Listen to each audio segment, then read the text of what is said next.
Chers amis, bonjour et bienvenue pour cette guidance de la dernière quinzaine du mois d'août 2019. On peut dire que cet été passe vite.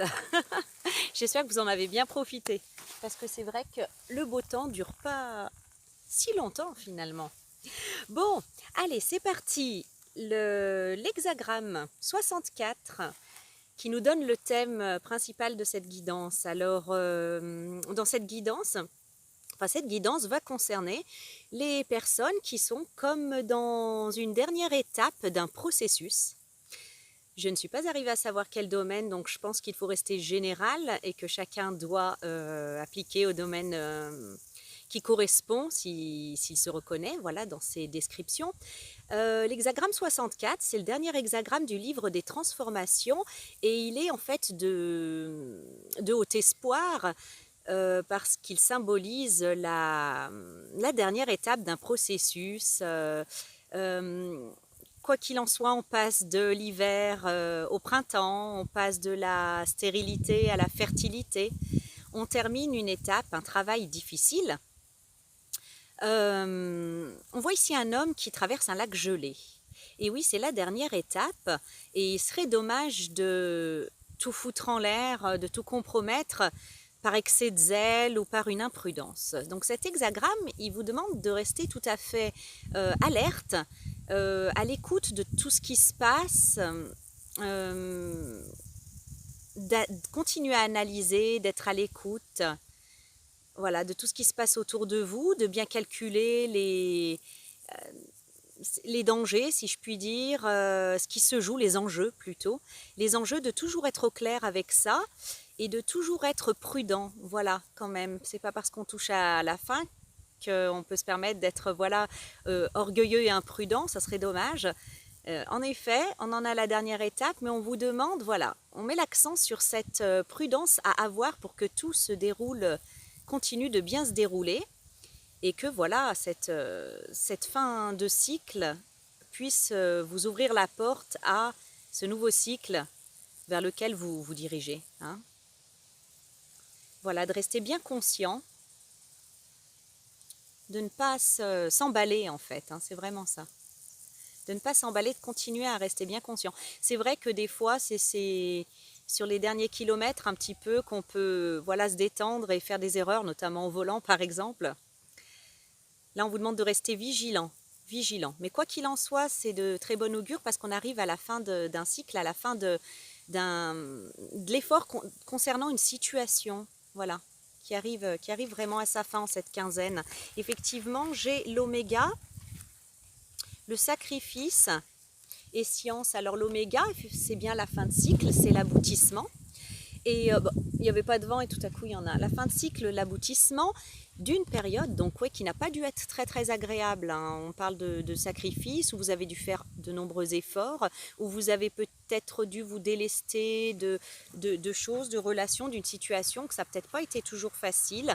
Et la science, c'est vraiment l'esprit analytique, l'intellectuel, l'esprit cartésien hein, aussi. On vous demande de rester les pieds sur terre, de bien, rappelez-vous de ce lac gelé, voir où vous mettez les pieds, doser vos efforts, canaliser un petit peu, j'allais dire, votre énergie ou savoir quand c'est le moment de bien la lâcher. Bref, on vous demande d'être alerte, hein, d'avoir une compréhension, c'est pas de la stratégie, mais c'est de la compréhension de tout ce qui se joue, la prise en compte de tous les enjeux, vous voyez, tous ces fils qui se croisent, c'est un petit peu ça, et ce regard concentré, qui voit plus loin que le bout de son nez, hein, qui considère tout ce qui entre en jeu. Voilà, pour pouvoir continuer. Mais en effet, on vous parle bien d'une fin de cycle et de sortir de cette période difficile, d'une période, ouais, voilà, d'efforts intenses, de sacrifices, voilà, avec ses épines, hein, une période qui a peut-être pas été toujours facile, hein, qui a pu être un peu piquante. Hein. Voilà, donc je crois qu'on va se concentrer sur justement sur cette concentration à avoir qui est vraiment l'enjeu, sur à la fois cette prudence, mais cette détermination. C'est comme un petit peu agir au bon moment, savoir pas se replier, mais ne pas justement agir au bon moment aussi. savoir à qui on a affaire, les enjeux, ce qui se joue, voilà, ce qui entre en compte, une certaine lucidité. Voilà, une certaine lucidité avec la Litsé citronnée qui nous parle des anges. La Litsé citronnée, elle symbolise les anges parce que son essence est très reliée aux sphères plus hautes, hein. En effet, en fait, ces petites fleurs-là, elles tendent leurs ombelles toujours vers le ciel. Et on peut en fait considérer que dans la métaphore en fait de la Litsé citronnée, le message de la Litsé citronnée, c'est vraiment en fait d'accueillir son intuition, d'accueillir les messages et les intuitions qui nous viennent de là-haut, des sphères supérieures, alors ou de votre moi supérieur, si vous êtes plutôt dans la psychologie que la spiritualité, d'accueillir en fait voilà les pensées les plus élevées qui vous viennent, de vous écouter voilà dans cette sphère la plus haute de vous-même. Et on vous donne la clé et la méditation. Donc c'est vraiment des déverrouillages, des réponses, le fait de déverrouiller et d'avancer, mais qu'en tenant compte en fait de révélations intérieures, de votre vérité, je pense il pourrait y avoir pas mal de perturbations, de versions différentes, de conceptions différentes d'autrui qui pourraient éventuellement vous perturber, mettre des doutes, etc. On vous demande de vous écouter, d'écouter votre vérité intérieure, toujours en relation, si je puis dire, toujours en connexion, voilà, avec votre partie la plus haute, la plus lumineuse, la plus confiante. Ce que j'entends par là, en fait, c'est vrai que dans notre intériorité, des fois, nos émotions peuvent être empreintes de peur, d'anxiété. Voilà, c'est pas de ça que je vous parle avec la Litsé citronnée. Ce sont vos pensées les plus nobles, les plus hautes.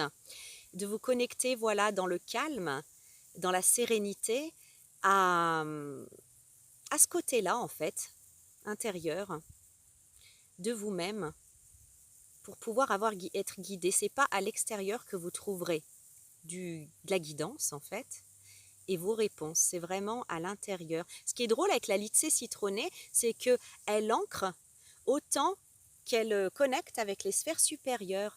Donc voilà, on ne vous demande pas d'être perché, d'être complètement dans le truc, vraiment d'être alerte, de bien regarder avec objectivité, voilà, ce qui se passe autour de vous, avec votre esprit analytique, et à la fois de ne pas hésiter à faire descendre vos idées nées de votre vibration la plus haute, pour gérer un petit peu ce dernier passage. Et normalement, tout devrait bien se passer puisque j'ai le sureau. Le sureau qui est vraiment le sein de la terre, hein, l'énergie du sein de la terre, qui parle d'abondance, qui parle de calme, qui parle de profusion. C'est vraiment de bon augure le sureau. Je vais vous lire juste j'aime bien le petit. Il y a comme un petit poème de quelques lignes qui décrit « Aie confiance en l'abondance, elle t'appartient de plein droit, de même qu'à tout être. Ouvre les bras et partage, donne avec joie et la rivière grandira. Transforme les terres incultes. » Voilà, donc c'est vraiment l'incroyable abondance du printemps, le déploiement de la fertilité. Il y a autant de fleurs en fait au printemps sur le sureau que de baies mûres à l'automne. Donc vraiment, voilà, elle parle d'abondance, de satisfaction, de calme et de cette béatitude qui émane de toute chose. Voilà, il y a vraiment une richesse. Et là, j'ai l'ordre et l'alpha, donc c'est vraiment l'annonciation. C'est maintenant que ça se passe, il est temps. De ce nouveau départ vraiment empreint de cette abondance, de cette profusion, de cette réussite. Donc, vous voyez, tout ça, c'est quand même vraiment de bon augure. Je crois vraiment que, voilà, en étant sur ce lac gelé, il faut garder ça en tête, hein, ne pas perdre de vue cet objectif qui, à mon avis, est tout à fait positif et tout à fait réalisable, atteignable en tout cas, et très prometteur. Et continuer, voilà, à être prudent. La nielle des blés. l'Aniel des Blés qui dit « Je m'ouvre à la spontanéité et j'accepte le changement ». Donc, il pourrait bien y avoir quelques résistances, à se dire, quelques doutes. Est-ce que je fais bien est-ce que ce que j'imagine de l'autre côté du lac gelé, c'est bien voilà, est-ce que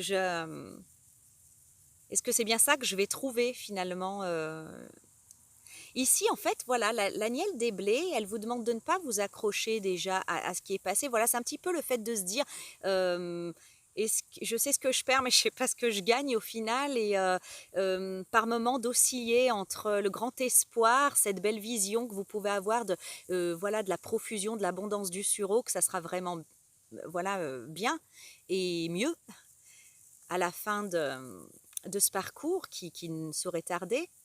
Et à la fois, cette petite voix qui peut vous dire, ouais, est-ce que ça, j'y perdrai pas au change?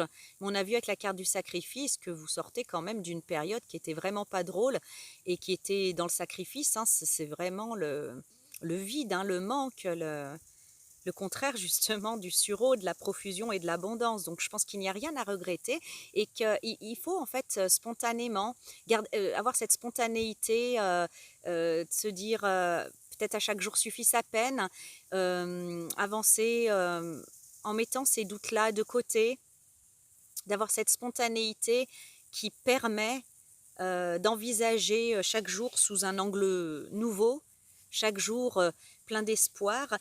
Et de manière positive, j'ai ici l'eau, hein, qui encore une fois pour moi parle de fertilité. C'est aussi le féminin dans le fait de recevoir, l'initiation et l'élévation. Alors, qu'est-ce que je peux vous dire là?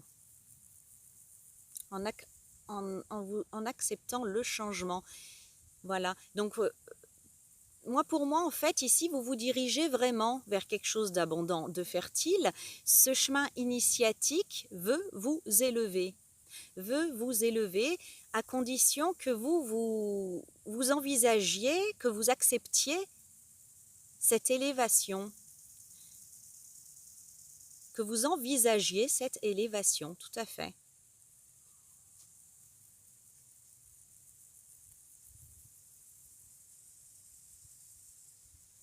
Pour moi, c'est vraiment vers le meilleur. On vous le confirme, hein. On vous le confirme. J'ai vraiment l'impression que cette eau-là, elle amène d'un état vers un autre. Initiation, moi, ça me prouve que ça n'a pas toujours été facile, mais c'est vraiment vers le meilleur, hein, vers quelque chose de bien meilleur, hein, qui ne saurait tarder. Le benjoin, c'est un arbuste qui a toujours été sacré, hein, dans bien des civilisations et des cultures. On utilise le benjoin pour purifier nos espaces en le reliant à des vibrations hautes, à des vibrations plus hautes, des vibrations sacrées. Et le benjoin vient vous inviter à faire de même avec vous-même, à vous élever à écouter en fait les voix de cette vibration sacrée, de cette vibration plus haute. Parce que j'ai ici le message et le doute. Peut-être que vous avez suivi quelque part l'impulsion de votre vérité intérieure. Peut-être que c'est...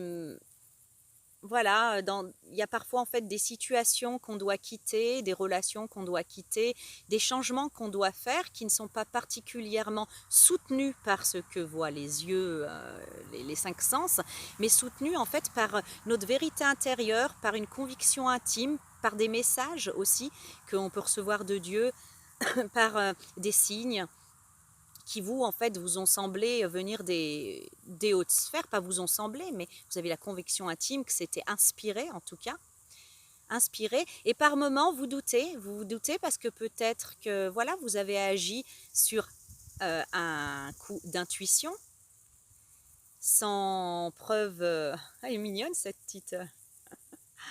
sans preuve tangible et palpable, sans garantie tangible et palpable, et que par moments vous doutez, on vient vous confirmer ici, hein, que de retourner en fait, vous apaiser, de retourner retrouver cette sensation de garantie dans cette connexion avec le sacré. On vous confirme que ce qui vous a poussé à changer de situation, quelle que soit la situation, que ce soit professionnel, que ça soit idéologique, que ça soit relationnel.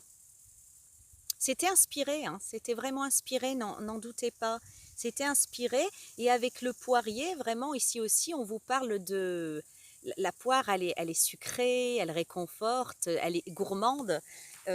Ici, pour moi, la poire, elle vous parle de... que c'est pour le mieux, hein. Je vais vous lire aussi son petit poème. Fais ce qui te semble bon. Fais confiance à ton instinct. Vous voyez, on y vient. Fais confiance à ton instinct. Vois la beauté en toutes choses, la mesure parfaite, la rencontre. Apprécie la tendre caresse, la douceur du fruit offert, mais ne t'attache à rien. Voilà, la douceur du poirier. Donc ça peut être effectivement être allé vers une... Comment je peux vous dire? Ça peut être une relation, ça peut être une idéologie, comme je vous le disais, ça peut être une formation, un travail, quelque chose qui vous semblait bien plus doux, qui vous attirait bien plus, qui vous apaisait bien plus. Et on vous dit, ne doute pas, tu as suivi ton instinct et tu as bien fait. Ton instinct, c'est quand il se sent bien, quand vous vous sentez bien, quand vous vous sentez en harmonie avec quelque chose, avec quelqu'un, et que vous y êtes poussé instinctivement, ça a une raison, hein. Le poirier représente Vénus. Alors Vénus, c'est le relationnel aussi, c'est l'amoureux, hein, c'est l'amour aussi, mais dans un plan plus large, plus général, c'est le relationnel, et ça apporte des aspects positifs. Donc voilà, un équilibre convenable. Un présage favorable dans les partenariats, dans les relations en général. La tendresse, l'unité, la constance, la beauté sont au rendez-vous. Voilà, on vous le confirme. Et par contre, le poirier, il vous met en garde vers il vous met en garde contre une tendance humaine. Hein, c'est que quand en fait on vit des bons moments, des moments doux et sucrés du poirier, on a tendance à en vouloir toujours davantage et on n'en a jamais assez. Le truc, en fait, c'est de ne pas s'accrocher, de ne pas se raccrocher à des moments du passé pour sans cesse vouloir revivre et revivre le même plaisir, les mêmes choses, ce qui empêcherait d'avancer. Voilà, de toujours essayer de recréer le plaisir qu'on a eu, mais de façon superficielle, de recréer. Donc c'est superficiel. Laissez venir cette spontanéité. D'ailleurs, on l'a vu avec l'agnelle des blés. Cette spontanéité, en fait, accueillez les moments, en fait, ici, ils sont doux, hein, mais ne vous accrochez à rien et n'essayez pas, en fait, de recréer ces moments parce que ça serait superficiel. Avancez, vous en aurez d'autres, hein. Voilà. Nous devons donner à nous et aux autres une joie durable, jouir des rayons du soleil et de la caresse du vent, tel le poirier, mais en restant fermement enraciné dans le sol. Voilà. Ne vous laissez pas en fait étourdir un peu par... Parce que je pense que quand vous aurez traversé ce lac gelé, voilà, vous allez effectivement arriver dans la douceur du poirier et dire « Ah, je le savais !» Et de là, en fait, vouloir comme ne pas rester stagnant, en fait, ou vous accrocher, ou être grisé par tout ça et un petit peu perdre votre enracinement. Il faut savoir, voilà, profiter des bons moments, des doux moments, mais la vie n'est que mouvement. Ça ne veut pas dire que ça sera en fait des mauvais moments juste après, hein. C'est pas forcé, j'en sais rien. Mais en tout cas ici, c'est pas ce qu'on nous dit, c'est encore avancer, encore autre chose, autrement si ce n'est pas autre chose aussi, parce que la vie est en perpétuel mouvement. On nous apprend vraiment ici à dompter en fait, à dompter, j'allais dire dompter le bonheur, c'est pas dompter le bonheur, c'est dompter notre façon de croquer le bonheur. C'est-à-dire de ne pas vouloir absolument y rester figé. L'autre jour, il y avait eu une vidéo de Naïd Kaba qui disait en fait, qui nous parlait justement de de notre rapport au bonheur et en fait, quand on a la main grande ouverte et que Dieu nous donne, quelle attitude avons-nous? Est-ce qu'on ferme parce qu'on veut absolument garder ce qu'on a, mais une main fermée ne permet plus de recevoir? Ou on continue à garder la main ouverte tout en se régalant quelque part de ce qu'on nous donne et tout en bénissant, en acceptant ce que Dieu nous donne. Voilà. Et je trouve que cette image, elle est parfaite avec la leçon, entre guillemets, le conseil du poirier. Voilà, il y a la carte de la mutation et de la naissance. C'est vraiment comme un nouveau paradigme, une nouvelle manière de faire que vous allez aborder, que vous allez apprendre dans ces situations-là. Il y a la libération de l'attachement. Hein, de l'attachement, ça ne veut pas dire ne pas aimer, ne pas aimer. Ça ne veut pas dire ne pas vivre, ne pas être dans l'attachement. C'est accepter, voilà, de garder cette main ouverte quand l'univers nous donne et quand Dieu nous donne. C'est exactement ça. Donc le poirier, voilà son message. Vous entrez, vous allez pendant cette quinzaine entrer dans voilà, dans cette nouvelle manière de voir les choses, dans ce nouveau paradigme, grâce à une situation naissante. Vous laissez complètement quelque chose avec l'oméga et le sacrifice. Vous vous dirigez vers autre chose où vous êtes un petit peu comme un enfant qui apprend et vous changez, ouais, voilà, de paradigme, de manière de faire, de manière de comprendre et d'aborder la vie, notamment le bonheur, le plaisir, de rester ancré quelque part. Je pense que ça permet effectivement de recevoir encore plus. Ah, c'est un oiseau qui m'a fait comme un aigle. Enfin, je sais pas comment faire un aigle, mais... Alors, excusez-moi, je me replace. Je replace Zora dans l'image correctement. Voilà. Nous avons le bouton d'or. Le bouton d'or qui vous dit j'exprime ma gratitude pour tout ce qui est. D'être dans une position optimiste, de gratitude, de voir le verre à moitié plein plutôt qu'à moitié vide, de voir ce qu'on a plutôt que ce qu'on n'a pas, d'envisager le meilleur plutôt que le pire, par exemple. Et pour image, en fait, quand on arrive dans un endroit où il y a un grand, grand champ de boutons d'or, sous le soleil, c'est vrai qu'on fait « waouh !» On est un petit peu devant cette unité, devant... c'est un peu grandiose, en fait. Hein, puis avec ce jaune-là qui nous éclaire, c'est... Voilà, c'est... Pour moi, en fait, voilà, c'est vraiment en fait ce qui peut nous apporter ce sentiment de gratitude, de se dire waouh, l'univers est grand, j'allais dire Dieu est grand, ce que la vie peut nous apporter est vaste, et d'exprimer sa gratitude dans le sens où pour ce qu'on a eu, pour ceux qu'on n'a pas eu, ouais, d'avoir confiance en fait en la beauté de la vie. Une invitation vraiment à l'optimisme pour moi. Le bouton d'or, il vous invite à l'optimisme. À voir beaucoup plus grand, beaucoup plus vaste, beaucoup plus jaune, beaucoup plus solaire, votre réalité. Que d'accepter que derrière, voilà, derrière une étape parfois difficile se trouve un champ de boutons d'or, un champ de soleil, un champ de quelque chose qui vous émerveillera. Parce que rappelons-nous que nous sommes aussi le créateur de notre vie, dans le sens où effectivement, il y a une destinée, hein, il y a des choses par lesquelles on doit passer, mais il y a aussi le libre arbitre. Alors, je sais pas, moi, on peut parler de la loi d'attraction dans le sens où, voilà, si je me lève le matin en me disant putain de journée de merde, ça va mal se passer, il y a de grandes chances que ça se passe mal. Et si, voilà, je me dis, mais aujourd'hui, je suis sûre qu'il va m'arriver des choses merveilleuses et que voilà, je crée en moi cette émotion en fait trépidante. Je risque de passer ma journée beaucoup plus positivement, on est d'accord, ça c'est même pas magique, c'est logique. Après voilà, quand on est plus spirituellement, il sera fait selon ta foi, il te sera donné selon ta foi. Des choses comme ça, enfin vraiment en fait se responsabiliser par rapport à sa manière de voir les choses et surtout en fait pour atteindre la gratitude. On sait qu'un sentiment de gratitude facilite la vie, entraîne des opportunités. Moi je crois que en ayant cette attitude, il y a un tas de synchronicités qui peuvent se mettre en route, c'est ce que je ressens, de rencontres incroyables, fortuites, qui vont vous mener vers des opportunités encore incroyables et se dire waouh, purée, mais la vie, voilà, exactement ce champ de coquelicots jaunes, mais sous une autre forme. Cette même sensation d'unité, d'être guidé, de gratitude qui peut qui peut se manifester à vous, mais il en dépend vraiment en fait de si vous avez envie de rester la tête comme ça et de ne rien voir, ou si vous avez envie de vous ouvrir à cette gratitude et de se dire ouais, c'est possible, moi j'y crois en fait, et puis je m'ouvre à ce qui vient. Ouvrez votre main en fait, oui. Ouvrez votre main à ce que le ciel peut ou veut vous donner.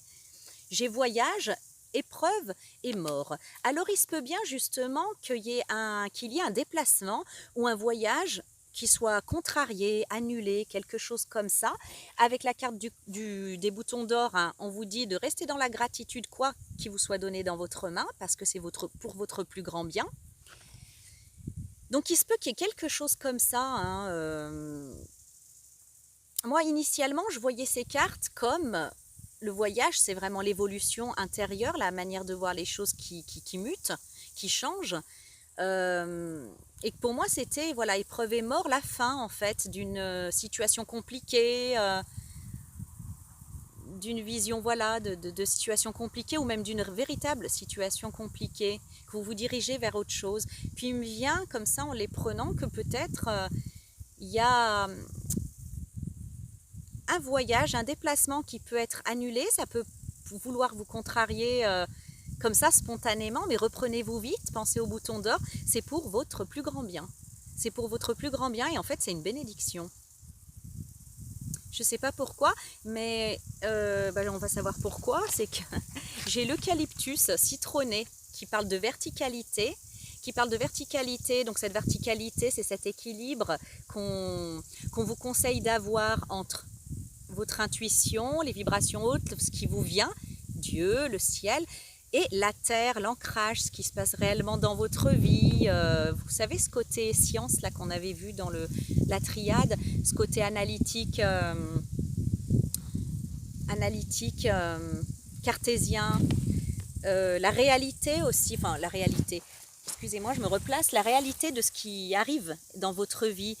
C'est d'avoir en fait cette confiance que entre le ciel et la terre c'est connecté et que ce qui arrive concrètement dans votre vie est orchestré par quelque chose de plus haut, qui est orchestré par, par Dieu, l'univers, tout ce que vous voulez, mais qui a comme une puissance supérieure, plus vaste, plus grande, qui sait ce qu'elle fait.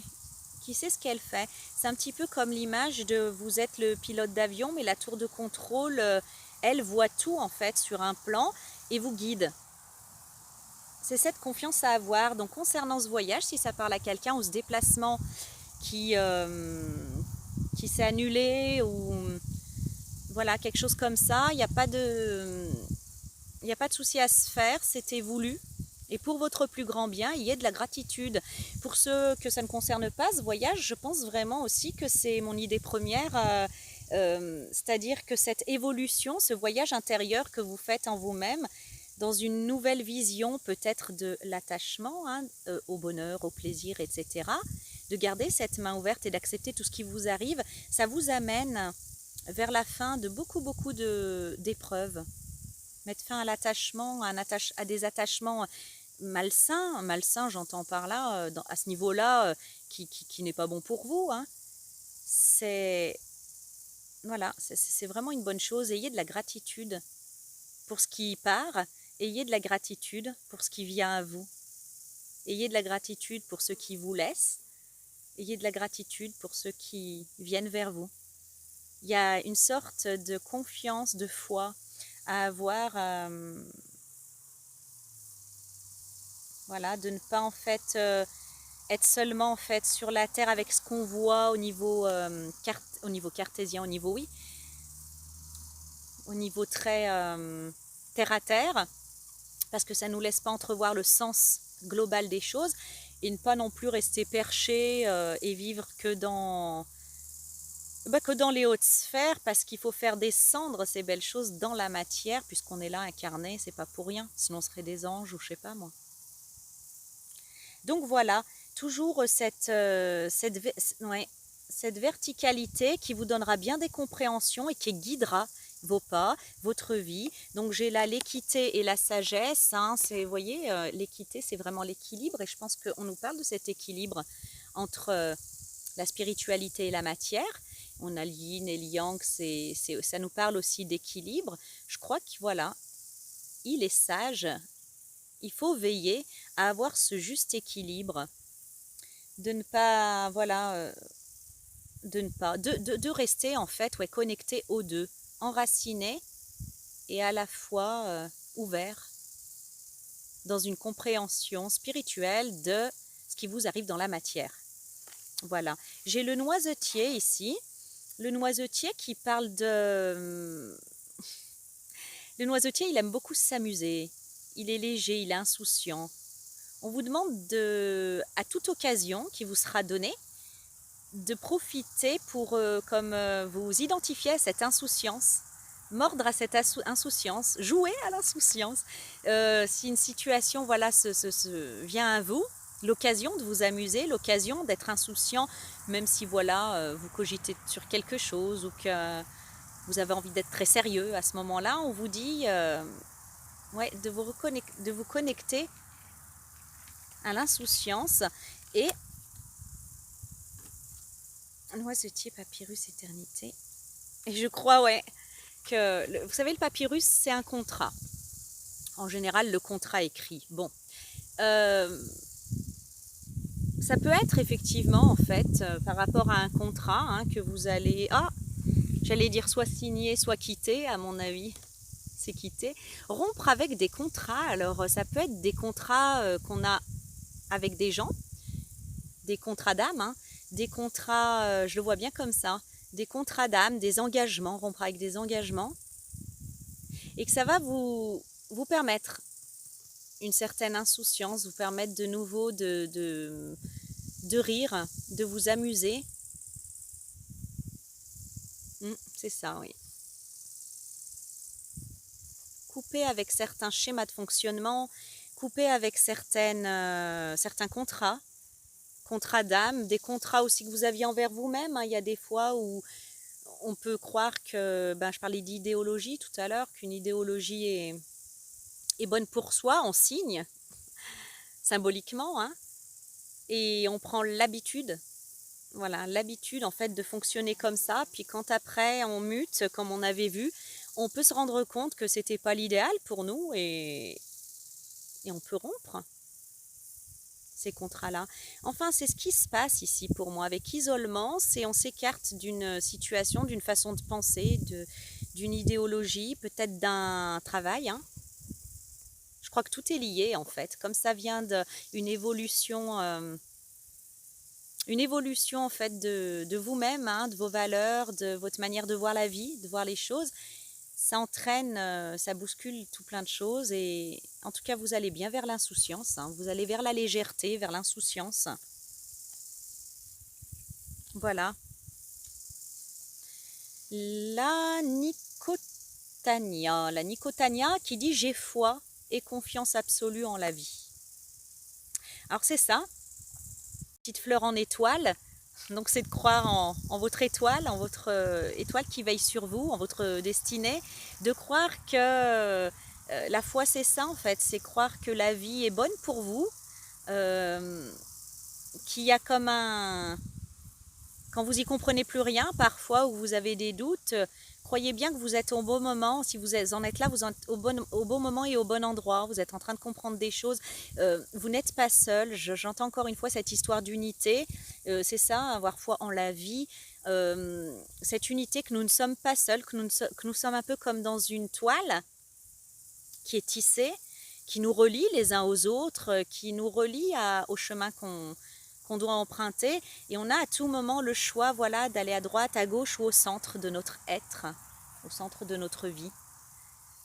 Et de croire que tout ça a un sens, a réellement un sens. J'ai la carte de la tentation, désert et porte. Alors la tentation, c'est tous les bas instincts, c'est la duperie, l'hypocrisie, la tromperie.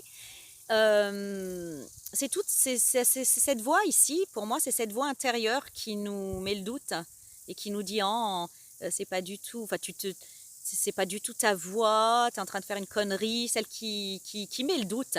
Hein.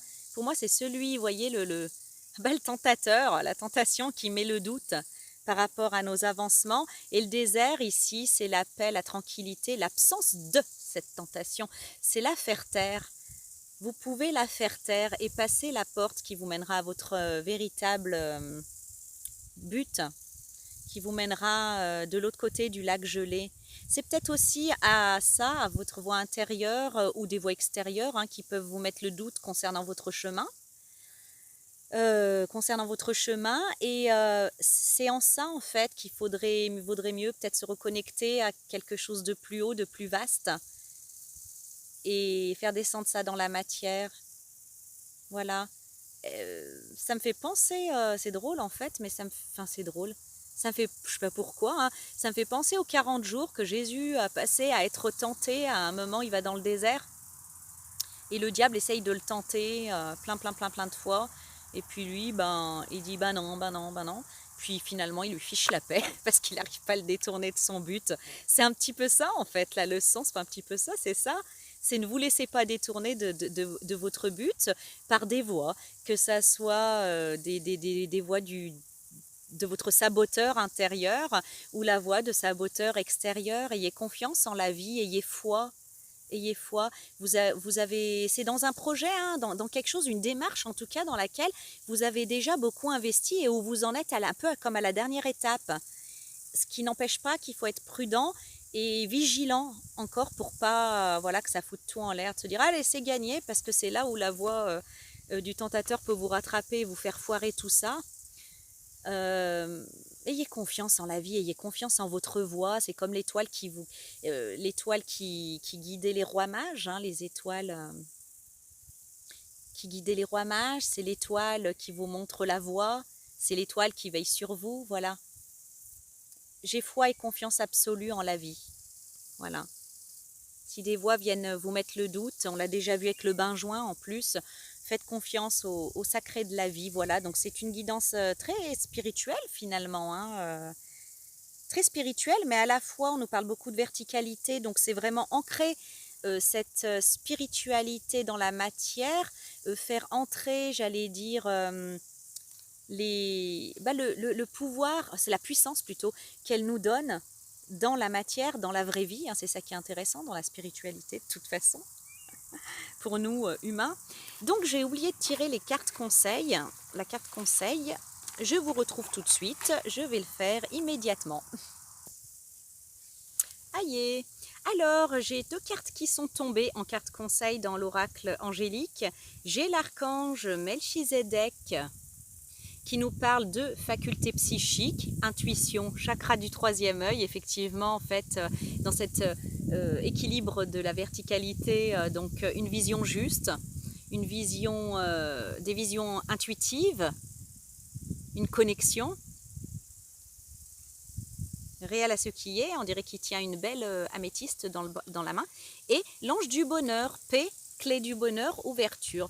Donc je pense que cette vision intérieure que vous avez eue, en voyant ces 2 cartes en même temps, cette vision intérieure que vous avez eue, qui vous a poussé à suivre votre voie, votre chemin, elle est inspirée, elle est réelle, elle n'était peut-être pas encore dans la matière, vous êtes peut-être la seule à y croire, et vous y allez, vous avez bien raison sur ce chemin, comme on l'a vu. En plus, il y a plein d'apprentissages, comme apprendre à accueillir en fait le bonheur sans attachement, c'est apprendre à vivre finalement. Et au lieu d'être bavarde, je vais vous lire la carte de chacun. Mais je trouve ça super beau, ce cheminement qui se termine en beauté, quoi, pour ce mois d'août.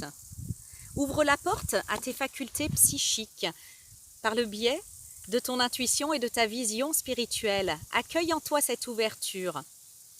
Sache que tous y ont droit, que tous la possèdent. Avance pas à pas sur le chemin d'ouverture, de compréhension. Vous voyez, d'ouverture, c'est y croire, de compréhension et de purification que t'offre la vie, donc de compréhension un petit peu de la vie, comment vivre, comment accueillir, comment laisser aller, que t'offre la vie, et développe les qualités de ton intuition, de ta vision spirituelle. Utilise tes dons divins pour mieux communiquer, pour comprendre ton odyssée terrestre. Voilà, dans ce tirage, j'ai vraiment eu l'impression en fait de la dernière étape de l'odyssée de ceux qui seront concernés, qui vivent ça. Pour te purifier, te libérer des fardeaux inutiles de ton passé. En t'ouvrant à cette dimension spirituelle et en développant tes facultés psychiques, tu deviens littéralement celui qui ouvre à son tour les portes de la spiritualité chez les autres afin de leur apporter compréhension et apaisement. Je t'enveloppe de mon énergie indigo et je dépose au centre de ton front une puissante et lumineuse sphère de lumière afin d'augmenter la fréquence vibratoire de ton centre énergétique relié à la vision spirituelle. Et l'archange du bonheur,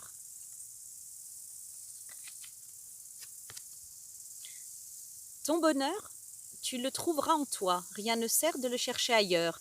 Il est un état intérieur, un état qui te fait ressentir la joie pure, la liberté d'âme et l'éternité, c'est ce que j'appelle la félicité. Il est le fruit d'une relation intime avec l'être sublime que tu es. Le bonheur est un sentiment de paix intérieure, qui s'accompagne de l'amour et de la beauté en toute chose. Voilà, en toute chose. La gratitude en toute chose. L'acceptation de ce qui nous est donné à tout moment.